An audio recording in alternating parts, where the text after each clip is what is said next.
Nesse texto que a gente acabou de ler, você certamente já deve ter ouvido falar alguma coisa. Você já deve ter ouvido alguém pregar ou alguém ensinar sobre a chamada oração de Jabez. No início dos anos 2000, um livro aqui no Brasil ficou muito conhecido. O título dele é A Oração de Jabez. E esse livro ficou conhecido no país, difundindo uma ideia de que essa oração deste homem, se ela for orada com fé, e se ela for orada com fervor, e se você meio que fizer dela uma reza todos os dias, Deus vai te dar aquilo que você quer. Deus vai te dar a bênção. Deus vai te dar riqueza. Ele, afinal de contas, ele vai alargar as tuas fronteiras, vai te dar terra, etc. e tal. Hoje eu vim propor para você que essa leitura, ela não é somente antibíblica, mas ela é herética. Não é isso que o texto está ensinando. Jesus não morreu para que a gente fosse rico e saudável. Para ser rico e saudável basta trabalhar e cuidar da saúde.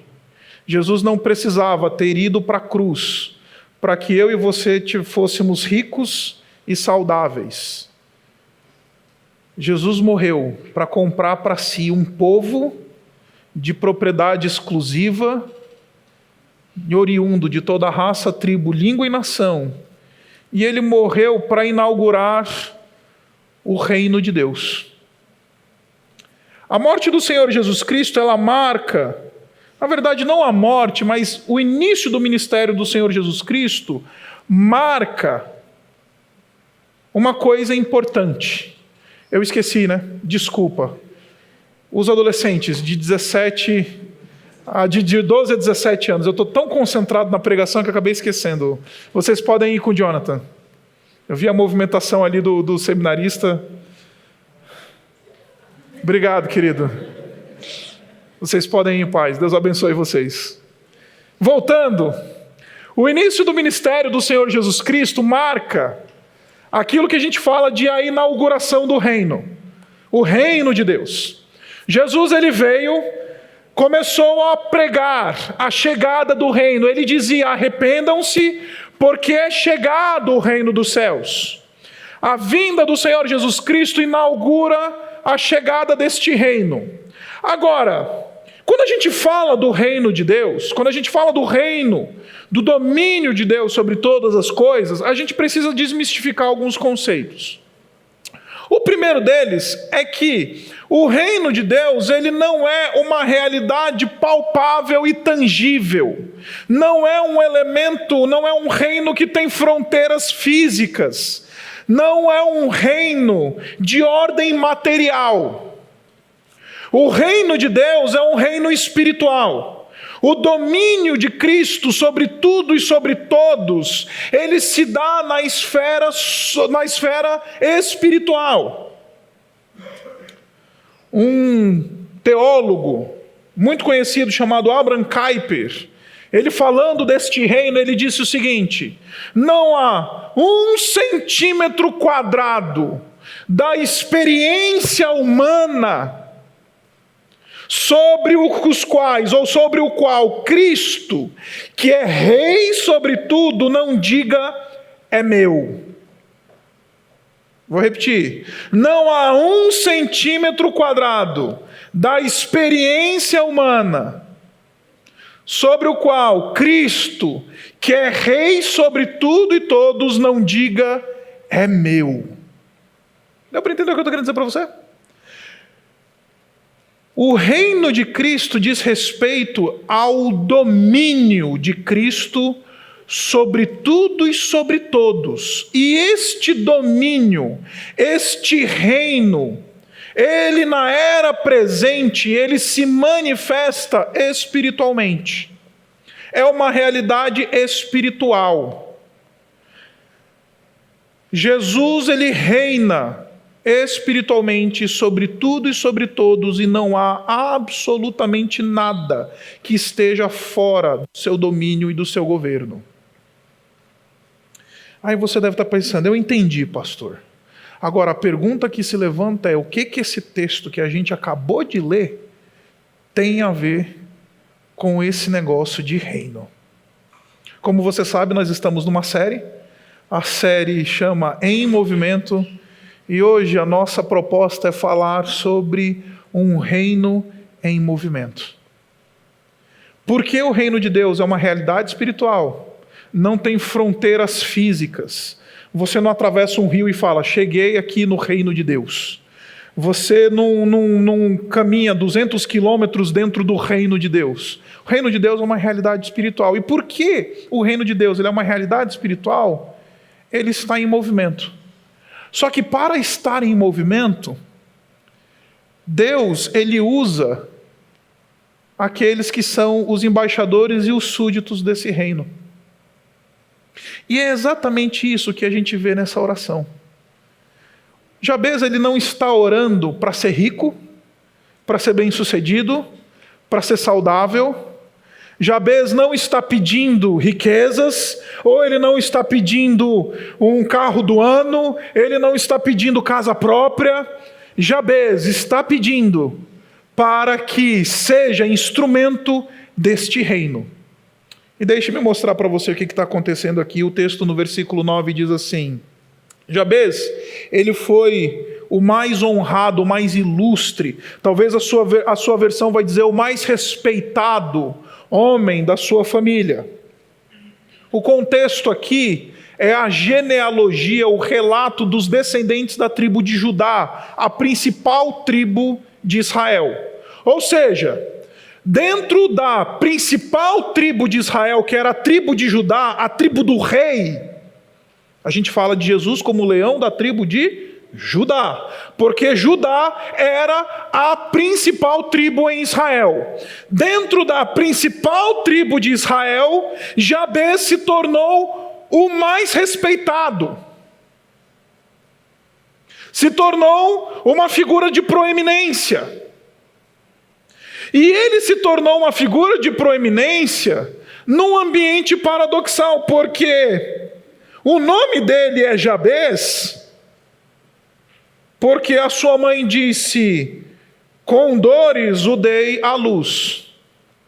E aqui não tem absolutamente nada de maldição hereditária, ou nada daquilo que as pessoas hoje em dia ensinam. O que tem aqui é uma brincadeirinha hebraica. Se você pegar o nome de Jabez, que são 3 letrinhas hebraicas, e colocar ao contrário, você vai ter a expressão dor, sofrimento em hebraico. São 3 letrinhas hebraicas, são 3 consoantes. Se você pegar essas 3 consoantes e reverter elas, colocar ao contrário, você vai ter exatamente a expressão dor. É esse o sentido que você tem aqui. Não tem nada espiritual, nenhuma declaração, nenhuma profecia de que Jabez era um cara que ia sofrer, causar sofrimento, nada disso. Porque a mãe de Jabez sofreu para dar luz a Jabez. Porque Jabez nasceu num ambiente de dor. Porque o parto de Jabez foi custoso. Porque o nascimento de Jabez veio num ambiente difícil. A mãe de Jabez brincou com a expressão dor em hebraico e deu o nome de Jabez. Só por causa disso. Não tem maldição hereditária, não tem declaração de maldição sobre Jabez. Simplesmente a mãe quis deixar registrado na história de que o nascimento de Jabez se deu de maneira dolorosa e num contexto difícil. Ponto. Agora, esse homem, ele se tornou o mais proeminente, o mais respeitado na sua tribo, na principal tribo da nação, porque ele era um homem que temia o Senhor e tinha uma visão de reino. E ele fez a seguinte oração: Jabez invocou o nome de Deus, dizendo: que tu me abençoes. A sua versão vai dizer: abençoa-me. Se você está lendo a versão mais antiga, você vai ler assim: oxalá que me abençoes. E aí a gente precisa parar também para entender algumas coisas aqui. Porque quando a gente fala do abençoado, a gente fala em termos daquele que recebeu, né? Então quando alguém vem para a gente e fala assim: puxa vida, ganhei a minha promoção no trabalho, a gente responde assim: que bênção, né? Que bênção é o parabéns gospel, né? Em vez da gente falar parabéns, a gente fala: que bênção. Olha só, meu marido me deu de presente não sei o quê. A gente fala: que bênção. Parabéns, né? A gente usa o que bênção como se fosse parabéns. Porque a gente foi ensinado a pensar que ser abençoado significa acumular e receber coisas de Deus. Ser abençoado significa ser aquele indivíduo sobre o qual Deus derramou bênçãos, Deus derramou dádivas, Deus aumentou. Só que o problema é que quando a gente olha para o Antigo Testamento, não é isso que a palavra de Deus fala sobre o fulano abençoado. O fulano abençoado é aquele indivíduo que Deus escolheu para ser instrumento de Deus. O abençoado é aquele a quem Deus separa para usar como instrumento. Volte lá na história de Abraão, por exemplo. Deus chega para Abraão e fala: Abraão, sai da tua terra, sai do meio da casa dos teus parentes e da casa do teu pai e vai para a terra que eu te mostrarei. E certamente eu te abençoarei. Você vai ser um abençoado, Abraão. Eu vou te abençoar. E como é que Abraão vai ser um abençoado? Pensa num cara que vai ralar, vai sair da casa do pai, da mãe, vai sair da casa do papai, vai sair do seu ambiente cultural confortável para viver como um nômade numa terra que não é dele. Só que Deus vai usar esse cara. Só que Deus está dizendo: eu vou te usar, Abraão. E por meio de você, todas as famílias da terra serão abençoados. O abençoado na Escritura não é aquele que recebe, mas aquele a quem Deus usa. O abençoado na Escritura não é aquele que tem uma conta gorda no banco, mas aquele a quem Deus vai usar. Elias, o profeta, extremamente usado por Deus, e viveu uma vida de ralação lascada. Teve depressão quando ele começou a ser perseguido pela megera Jezabel e o rei Acabe, a ponto dele se esconder na caverna. Sabe síndrome do pânico? Que a gente se esconde, fica no quarto escuro. Algum tempo atrás eu estava conversando com uma pessoa que estava lidando com essa situação e estava passando por um problema e estava sofrendo de síndrome do pânico. E o negócio dessa pessoa era ficar recluso no quarto fechado, tudo escuro, a casa fechada, porque estava com síndrome do pânico. É o Elias que se esconde na caverna.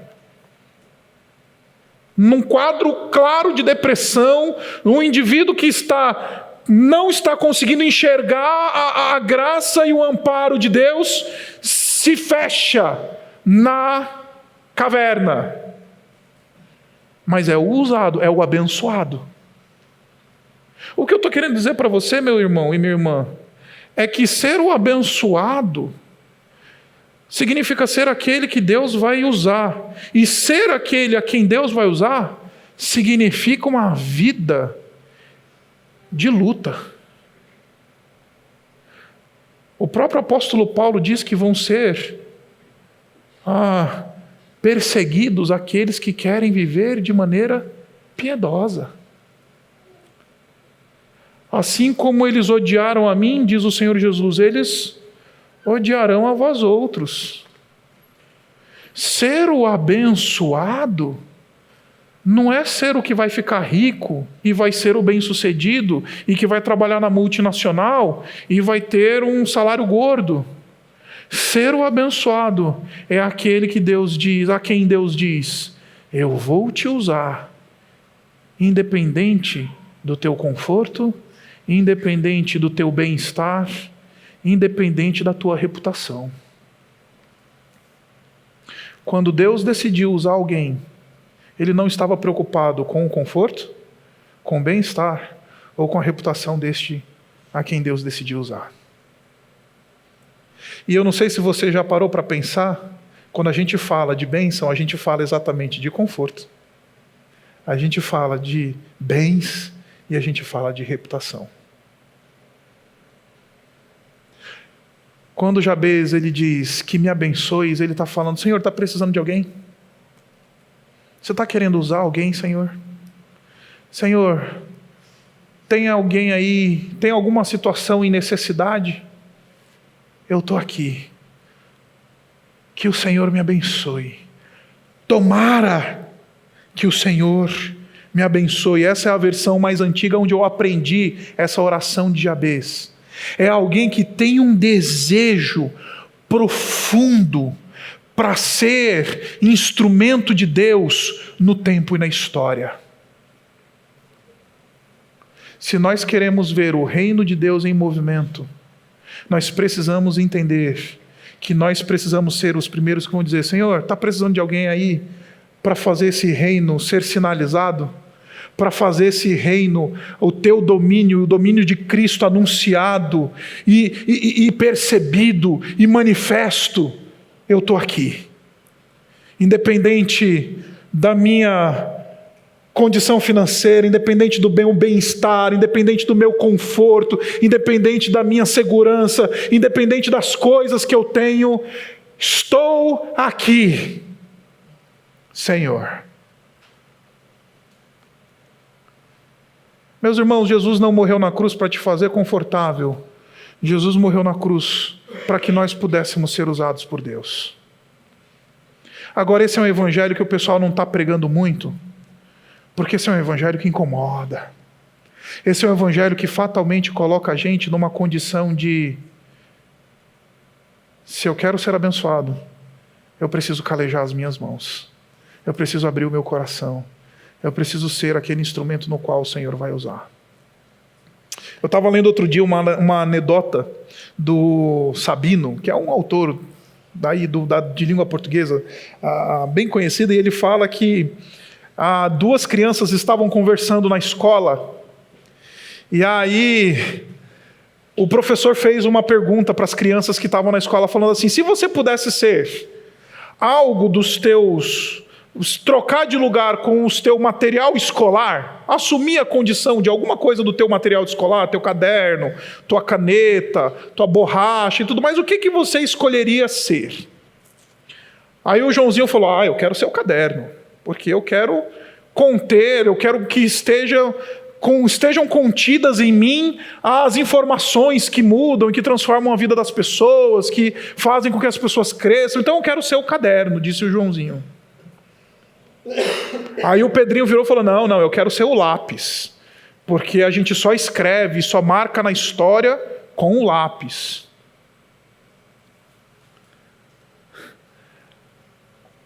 Aí veio o Zezinho e falou: eu quero ser a borracha. E por que você quer ser a borracha? Porque sem borracha os nossos erros ficam evidentes. E o interessante da borracha, expandindo a ilustração do Sabino, é que borracha desgasta. Para ser borracha, você tem que deixar de ser borracha, porque você pega a borracha e começa a apagar, e começa a corrigir o erro, e começa a acertar. O que acontece com a borracha? Ela acaba. O que eu estou querendo dizer para você é que quem quer ser instrumento de Deus precisa ter a disposição de falar: Senhor, acaba comigo. Me usa a ponto do desgaste total. E eu não sei se você já percebeu, mas a gente só serve a Deus na medida em que não nos desgasta. A gente só serve a Deus na medida em que for confortável e conveniente. Esse movimento de Jabez que fala: Senhor, me usa. Porque eu quero ser como Abraão, um abençoado que o Senhor usou, e o Senhor usou até a última ponta, literalmente. Eu quero ser como Elias, eu quero ser como Davi, eu quero ser como esses grandes que o Senhor usou até eles terem sido esgotados na história. Me abençoa, me esgota, porque eu quero ser útil. Agora, o texto fala que o Jabez não pediu só para ser abençoado. O Jabez disse que aumentes a minha propriedade, ou que pede para aumentar as minhas terras. Aí você vai falar, agora explica essa, pastor. O cara está pedindo riqueza, pastor. Ele é um latifundiário. Ele está querendo terra para especulação imobiliária da terra. Ele quer terra, ele quer riqueza, pastor. Não, meus irmãos, ele quer trabalho. Ele está dizendo, me dá mais terra para eu arar. E meus irmãos, arar uma terra é dureza. Me dá mais terra para eu arar, me dá mais terra para eu plantar, me dá mais terreno para eu cuidar, porque aquilo que o Senhor já me deu, eu já fiz com que esse terreno já produzisse, já fiz com que esse terreno já tivesse dado, já esteja dando fruto. Aquilo que o Senhor me concedeu, eu já fiz com fidelidade, eu quero mais.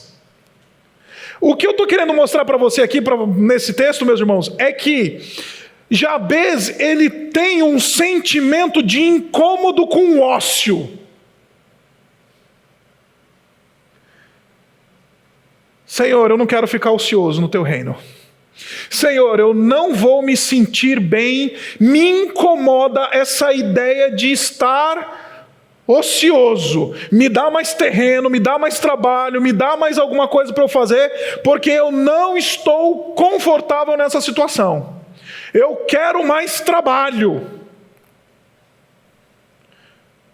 Eu quero pôr a mão na massa. Ele não está pedindo riqueza. Ele está pedindo trabalho. Inclusive o Senhor Jesus Cristo, ele quando comenta isso, ele está dizendo assim, aquele que é fiel num pouco, será colocado sobre o muito. E aí eu tenho um amigo, que é meu chefe lá no seminário, Ziel Machado, que ele fala que aquele que é fiel no pouco problema, vai ser fiel colocado sobre um muito problema. Aquele que é fiel no pouco trabalho, vai ser fiel e ser colocado sobre um muito trabalho. Agora, deixe-me juntar essas duas ideias e fechar esse negócio de reino aqui com você. Eu disse para você que reino é um movimento espiritual. E que Deus, ele usa os seus instrumentos do reino. E esse reino vai até onde esses súditos do reino vão. Esse reino entra até onde os súditos desse reino permitem entrar. Aí o indivíduo, ele não entende isso, mas o que Jabez está dizendo é que é o seguinte, Deus, ele quer usar a mim e a você para que o reino dele entre nos lugares onde nós estamos. A gente fala, nossa, falta reino de Deus na minha casa. É porque Deus está esperando você fazer como Jabez e falar, Senhor, eu estou aqui, me abençoa e me dá mais terra, e vem com teu reino na minha casa através de mim. Vem com teu reino na minha faculdade através de mim. Vem com teu reino, usa a mim como porta de entrada do teu reino. Senhor, meu casamento está uma tragédia. Usa a mim como porta de entrada do teu reino no meu casamento. Senhor, a minha vida financeira está um caos. Senhor, usa a mim como porta de entrada do teu reino na minha vida financeira, na vida da minha família, na minha escola, no meu trabalho. Jabez está dizendo, Senhor, quando ele está dizendo, alarga as minhas fronteiras, ele está dizendo, eu quero ser a tua porta de entrada para que o teu reino entre onde quer que eu vá. Por isso que este reino é um reino em movimento, meus irmãos. Por isso que este reino é um movimento de Deus usando os seus embaixadores e os seus súditos desse reino, para que esse reino seja manifesto onde quer que ele chegue. Deus usa uma igreja para vir com o reino dele numa cidade. Assim como ele usa você para vir com o reino dele na tua casa. E Deus está falando, onde é que estão os Jabes que dizem, me abençoa e alarga as minhas fronteiras. Eu quero ser a porta de entrada desse reino na minha vida. Senhor, os meus filhos, eles estão um caos. Usa a minha vida para que o teu reino venha sobre os meus filhos. Senhor, usa a minha vida para que o teu reino venha nos ambientes onde eu entro. Oxalá que me abençoes e que me alargues as fronteiras. Isso é o reino em movimento. Isso é dizer, venha o teu reino e seja feita a tua vontade. Senhor, que tu me abençoes, eu quero ser teu instrumento. Senhor, alarga as minhas fronteiras, me dá trabalho. Aumenta o meu espectro de influência no meu trabalho, não para eu ficar conhecidão lá no trabalho como alguém que é demais, mas para que o teu reino venha através de mim. Aumenta a minha influência sobre a minha família, os meus cunhados, os meus parentes, aqueles que estão perto de mim, os meus pares. Alarga as minhas fronteiras. E em último lugar, Jabes ele faz uma oração ousada, que reconhece uma coisa muito simples, que a maior parte dos nossos problemas são culpa nossa. Ele diz assim, que a tua mão me proteja e não permita que eu seja afligido pelo mal. Essa é a versão que eu estou lendo. Talvez a versão que você está lendo diga assim, que a tua mão esteja comigo, guardando-me de males e livrando-me de dores.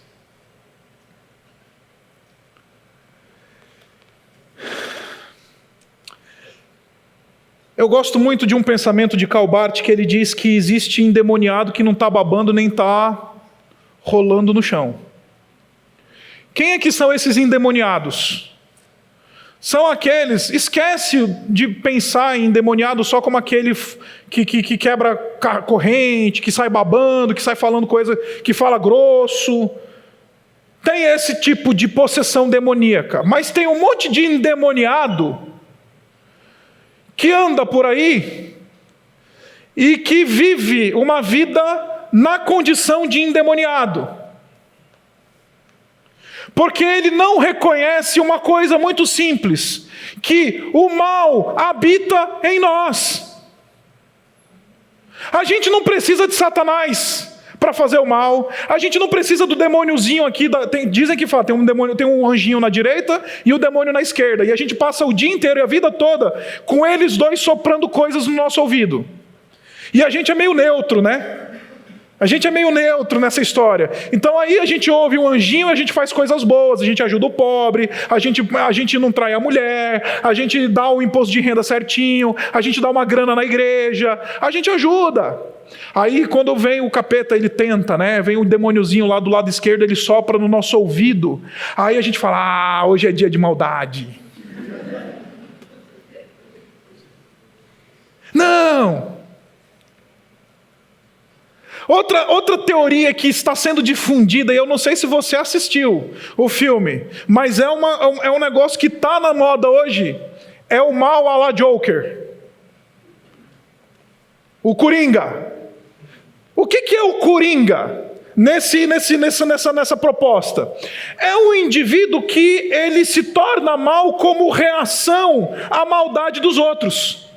Então ele é mau porque ele é um doente mental, ele é mau porque foram lá, estouraram na cara dele lá a placa que ele ficava rodando lá, desculpa o spoiler, e aí ele é mau porque as pessoas fazem maldade com ele, traíram ele e tudo mais, então ele é mau. Aí a gente até se diverte, né, com o cara, a gente vai assistir o filme, aí a gente dá umas risadas no meio do filme lá, numa maldade lascada. Por quê? Porque ele está reagindo ao mal, e aí ele se torna mau também.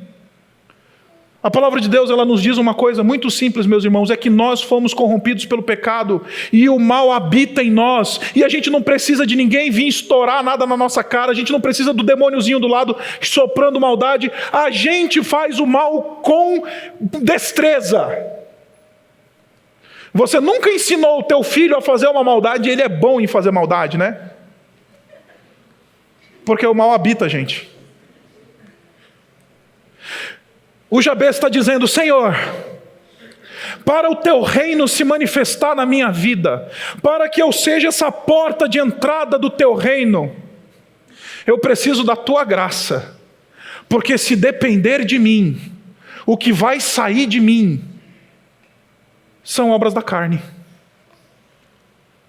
Em vez de fluir de mim obras do reino, em vez de eu ser uma porta onde o teu reino entra e se manifesta, o que vai sair de mim é fofoca, é mentira, é inveja, é puxar o tapete dos outros no trabalho, é bater na mulher. Deu para entender, gente? A gente não precisa de mais nada a não ser da gente mesmo para fazer o mal. E Jabez está dizendo: Senhor, me livra de mim. Sabe por quê? Porque o maior inimigo do teu reino sou eu mesmo. O maior inimigo do reino de Deus somos nós, gente. Não é Satanás, não. Satanás já está derrotado. Ele já foi derrotado na cruz. O maior inimigo do movimento do reino de Deus é a minha e a sua preguiça, a minha e a sua inércia, a minha e a sua falta de generosidade. O maior inimigo do reino de Deus, da manifestação do movimento do reino de Deus, é o meu e o seu coração. Por isso que o Jabez vem e fala: Senhor, que o Senhor me ajude, me derrame graça, porque se depender de mim, eu vou puxar o tapete do meu par no trabalho. Se depender de mim, eu vou pegar a minha mulher e vou tratar ela como uma Zé Ninguém. Se depender de mim, eu vou espancar os meus filhos de cabeça quente. Se depender de mim, eu vou sair inventando mentira por aí das pessoas. Se depender de mim, eu vou meter o pé na jaca. Me livra, Senhor, do mal. Me livra, porque se depender de mim, o fruto que sai de mim é só sofrimento. Por isso que ele diz: guardando-me dos males e livrando-me de dores. Porque quando a gente se permite ser porta de entrada do reino de Deus, o que vem é vida. Porque o reino de Deus não é comida nem bebida, mas é paz, é alegria, é bênção. Agora, quando eu falo: Senhor, está comigo, o fruto é sofrimento, é dor, é angústia. Nós somos os causadores dos nossos próprios sofrimentos. Nós somos a razão pela qual o reino de Deus não se manifesta na nossa casa, no nosso trabalho, na nossa vida, no nosso casamento.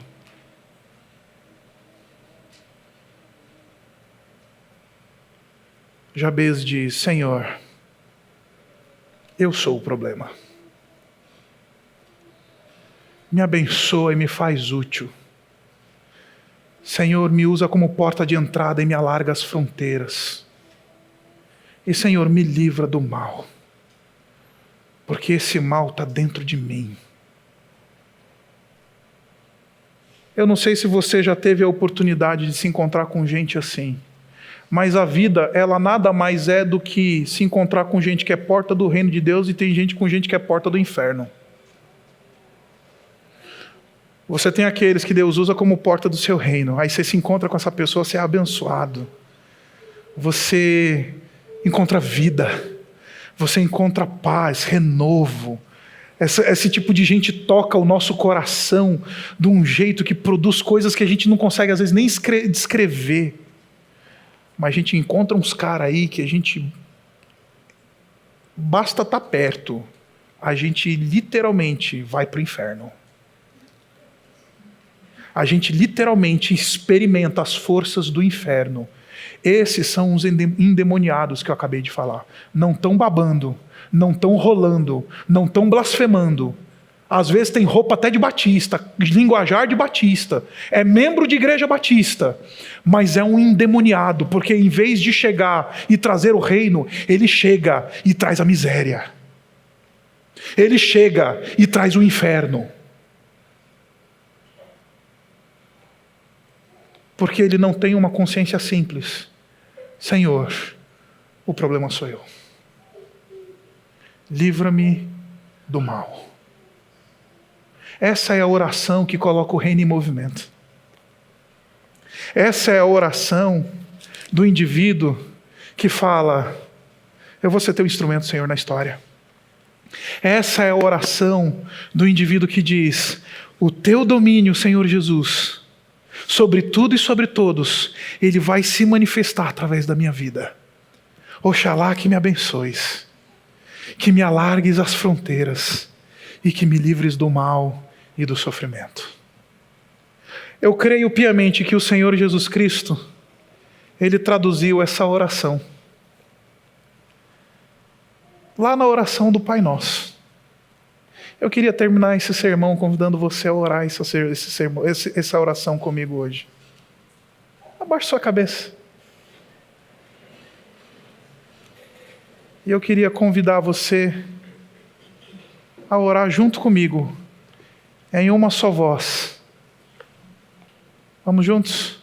Pai nosso que estás nos céus, santificado seja o teu nome. Venha a nós o teu reino. Seja feita a tua vontade, assim na terra como nos céus. O pão nosso de cada dia nos dá hoje. Perdoa as nossas ofensas, assim como nós perdoamos aquele que nos ofendem. E não nos deixes cair em tentação, pois teu é o reino, o poder e a glória para todo sempre. Amém. Obrigado, Pai. Obrigado porque o Senhor nos convida a sermos os teus instrumentos, a tua porta de entrada na história, no chão da realidade. Pai, que o Senhor faça o teu reino manifesto e sinalizado pela nossa vida. Pai, vem com o teu reino sobre os nossos lares. Vem com o teu reino sobre a nossa vida, a nossa profissão, o nosso trabalho. Vem com o teu reino sobre os nossos filhos. Vem com o teu reino sobre a nossa vida. Vem com o teu reino sobre a nossa cidade. Vem com o teu reino sobre a nossa igreja. E usa a gente como porta de entrada. Que o Senhor nos abençoe e nos faça instrumentos nas tuas mãos. Que o Senhor alargue as nossas fronteiras, para que onde a gente chegar e entrar, venha o teu reino nos acompanhando. E Pai, nos livra de nós mesmos, porque nós somos o empecilho da manifestação do teu reino. Nos livra de egoísmo, nos livra de mesquinharia, nos livra de arrogância, nos livra, Pai, da gente mesmo, e nos usa, pois teu é o reino, o poder e a glória para todo sempre. Amém.